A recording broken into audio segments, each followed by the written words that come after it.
They are key to our fight to help slow climate change. But tonight, the majestic, mighty sequoia are in danger, threatened by the very thing they rely on to survive: fire. Our Zohreen Shah traveled to the magical groves in California's Sequoia National Park and has more on the effort to preserve the tree's place in nature. Older than Jesus, older than Muhammad, older than Buddha, older than the Middle Ages. They're just fabulous. Our planet's timeless, towering treasures. Wow, they're so cool.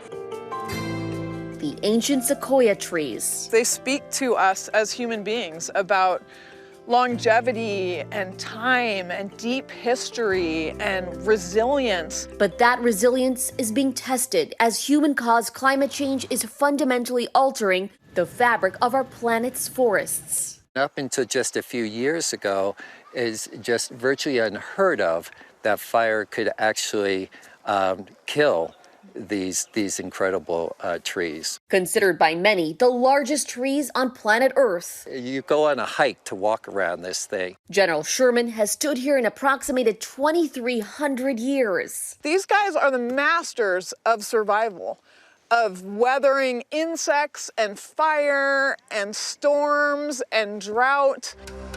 Fighting war after war, armed with a critical weapon that could be key to preserving the planet. They produce oxygen, they store carbon, they hold the soil in place, they make places for bird nests. These are pretty big. Sequoia groves like this one among the world's most efficient at sucking up and converting carbon dioxide. But last August, even these masters of survival couldn't make it through the Castle Fire as the wildfire raged through the forest.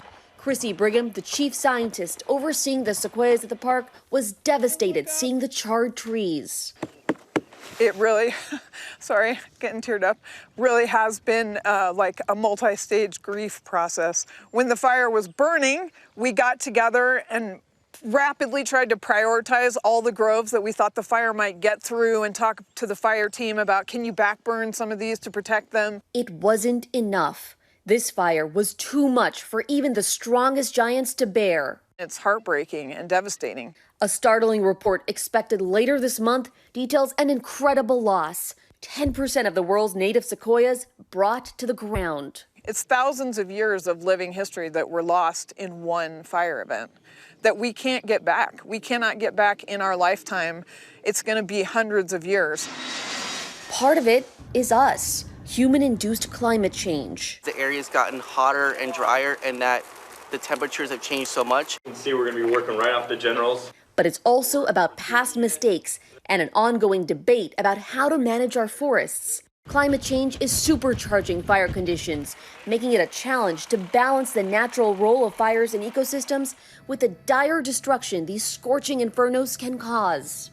Firefighters previously aggressively put out every single forest fire, but that strategy, along with recent bone-dry summers, creating tinderbox conditions.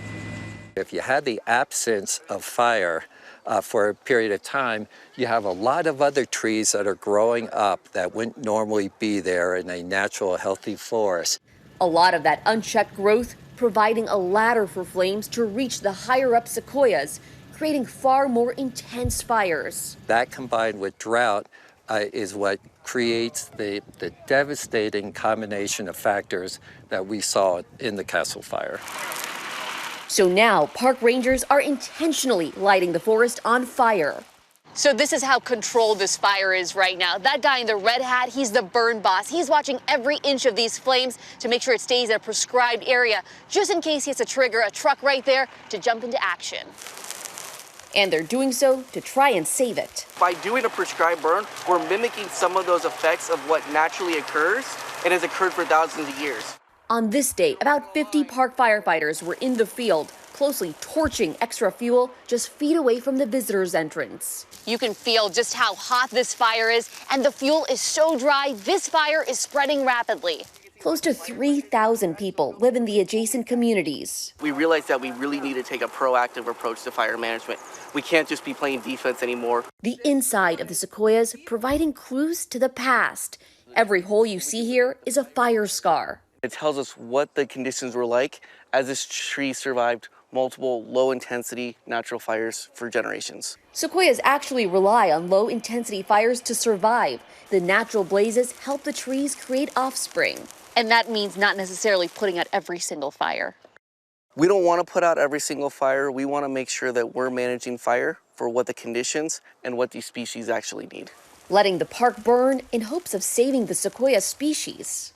You can do it. I think you're gonna beat that other one. Just hang in there, buddy. We're looking out for you. And in turn, these ancient trees looking out for our planet's future. So what do you think, Christy? Your grandkids, are they going to see this park like this? Maybe not just like this, but I hope a lot of it will be the same. Sounds like this is going to be the fight of your life. You're not going to leave. I don't have any plans to leave. They've been here for 2,000 years. The least I can do is put in a good 10 or 15 on their behalf. Zohreen Shah, ABC News, Sequoia National Park. Hi everyone, George Stephanopoulos here. Thanks for checking out the ABC News YouTube channel. If you'd like to get more videos, show highlights, and watch live event coverage, click on the right over here to subscribe to our channel, and don't forget to download the ABC News app for breaking news alerts. Thanks for watching.